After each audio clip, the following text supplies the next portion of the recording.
বেচারা আমাকে বললো আগেই তো ভালো ছিল।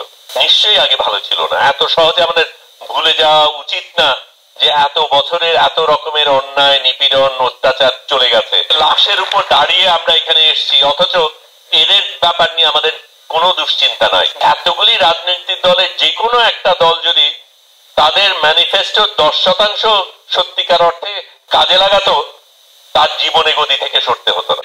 বিশেষ একটা সমস্যা তৈরি হয়েছে, কারণ এরকম যখন একটা মঞ্চ দেখি তখন সাধারণভাবে আমি সেখানে বাঙালি, মুসলমান, মধ্যবিত্ত, পুরুষ এদেরই দেখি, এদের বাইরে কাউকে দেখি না।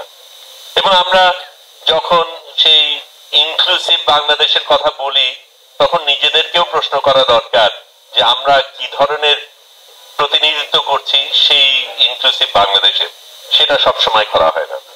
রিজওয়ানা চলে গেছেন, উনি থাকলে অন্তত দুজন নারী থাকতো, এখন তো তারাও নেই।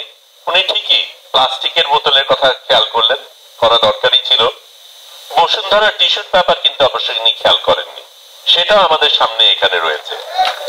এবং এই জায়গাগুলিতেও কোন জিনিস ফিরে আসে, কোন জিনিসকে আমরা স্থান দেই, কোন জিনিস আবার উপরে উঠে যায়, সেগুলি নিয়ে বোধহয় ভাববার ব্যাপার আছে।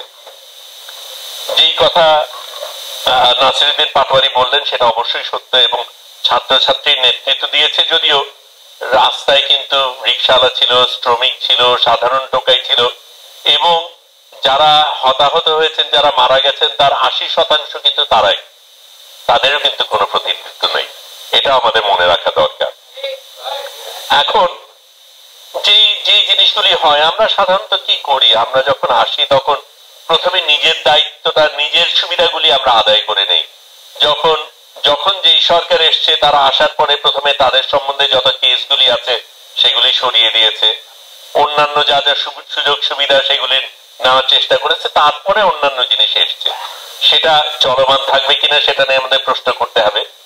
আমার কেস কিন্তু এখনো চলছে, এবং আমার কেস নিয়ে আমি কারোর সাথে আজ পর্যন্ত কোনো তদবির করতে চাইনি, কারণ আমার কেসটা যখনই আমি তদবির করে আগে আনবো তখন আমার কেসটা অন্যান্যদের চাইতে ভিন্ন হবে, এবং সেই জায়গাটায় আমি যাতে না যাই সেইটা দেখাটা আমার জন্য সবসময় গুরুত্বপূর্ণ।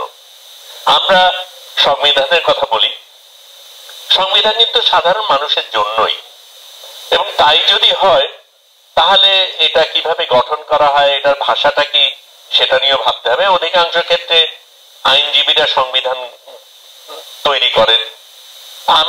আমরা এইখানে পাশাপাশি দুজন মিলে যদি লুডো খেলতাম, এবং লুডো খেলার জন্য নিয়ম কানুন যদি আমরা একটা আইনজীবীকে ডাকতাম, উনি হয়তো একটা 10 পাতা কাগজ দিতেন, তার মধ্যে 300 টাকা স্ট্যাম্পে অনেকগুলি নিয়ম কানুন দিতেন, আমরা এই দুজন কোন দ্বার আগে দেব সেটা খুঁজে পেতাম না। এবং আমাদের সংবিধানের ক্ষেত্রেও তাই হয়। সাধারণ মানুষের জন্য এই সংবিধান, সেটা সাধারণ মানুষের পড়ে বোঝার কোনো উপায় নেই, এবং সেটা শুধু সেখানে না, প্রত্যেকটা জায়গায় সেই জিনিসগুলি হচ্ছে। আমি আমার ব্যক্তিগত অভিজ্ঞতার কথা বলি, সাংবাদিকতা যেহেতু করি, এক পর্যায়ে সোয়াতে, পাকিস্তানের সোয়াতে যখন তালিবানরা আসে তখন আমার মনে একটা প্রশ্ন জাগে, কারণ সোয়াত জায়গাটাকে খুব উন্নত জায়গা, সুইজারল্যান্ড অফ দ্য ইস্ট বলা হতো ইত্যাদি। আমার অবাক লেগেছিল ওরকম একটা জায়গায় তালিবান এসে কি করে দখল করলো, তারা কি করে আধিপত্য বজায় রাখলো। একটু রিস্কি ছিল ঠিকই, তারপরেও গিয়েছি, সাংবাদিক যেতেই হয়। তখন আমি খুব মজার একটা জিনিস দেখলাম। এটা ঠিক তারা ধর্ম নিয়ে কথা বলে, কিন্তু সেখানে কিন্তু তারা ধর্মকে বিক্রি করার কোনো চেষ্টা করেনি। তাদের জনগণের কাছে কথা ছিল, তোমার প্রশাসন কাজ করে না, তোমার পুলিশ কাজ করে না, তোমার জিনিসের দাম হু হু করে বাড়ছে, তুমি চিকিৎসা পাও না, তোমার ছেলে মেয়ে চাকরি পায় না, তোমার জীবনের নিরাপত্তা নেই। সাধারণ মানুষ যদি এই জিনিসগুলি পায়, কোন ধর্ম হলো, কোন ইসম হলো, কে কোন রাজনৈতিক বক্তৃতা দিল, তার কিচ্ছু আসে যায় না, সেটা হলেই তার চলে। এবং ওই জায়গাটাই আমরা ব্যর্থ হয়েছি। যখন যেখানে এসছি, আমাদের তো অনেক রাজনৈতিক দল এসছে, এই এতগুলি রাজনৈতিক দলের যে কোনো একটা দল যদি তাদের ম্যানিফেস্টো 10% সত্যিকার অর্থে কাজে লাগাতো, তার জীবনে গদি থেকে সরতে হতো না। সেটা তারা জীবনে করেনি, অন্যগুলি জিনিসগুলি করেছে, এবং সেই জায়গায় যাতে আমরা আরেকবার না আসি সেটাই আমার চিন্তার বিষয়। আমি ছোট্ট একটা নাপিতের দোকানে লালমাটিয়ায় যাই, বিহারি ক্যাম্পে থাকে বিহারি, অনেক নাপিতই, মোহাম্মদপুরের অনেক নাপিতরাই কিন্তু বিহারি, সেটা ভিন্ন বিষয়। আমার চুল কাটতে কাটতে নাপিত বেচারা আমাকে বললো, আগেই তো ভালো ছিল। নিশ্চয়ই আগে ভালো ছিল না, এত সহজে আমাদের ভুলে যাওয়া উচিত না যে এত বছরের এত রকমের অন্যায় নিপীড়ন অত্যাচার চলে গেছে। কিন্তু সাধারণ মানুষ যখন ভাবা শুরু করে যে কোনো কারণেই হোক আগেই ভালো ছিল, এবং এত দ্রুত যদি সে মনে করতে শুরু করে আগেই ভালো ছিল, তাহলে আমাদের নিজেদের প্রশ্ন করতে হবে কি আমরা করছি বা করছি না যেটার কারণে সে এই কথা ভাবতে পারে।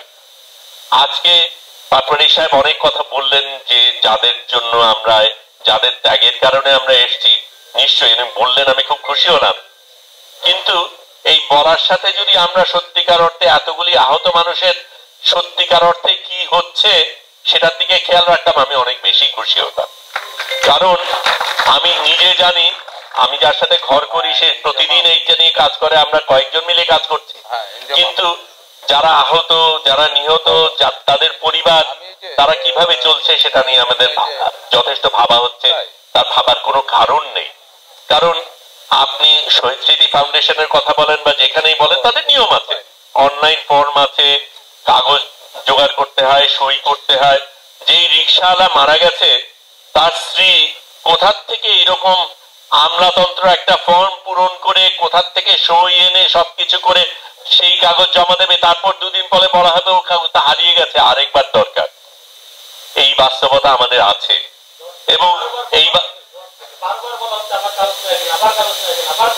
একদম প্রত্যেক দিন এই জিনিসগুলি হচ্ছে।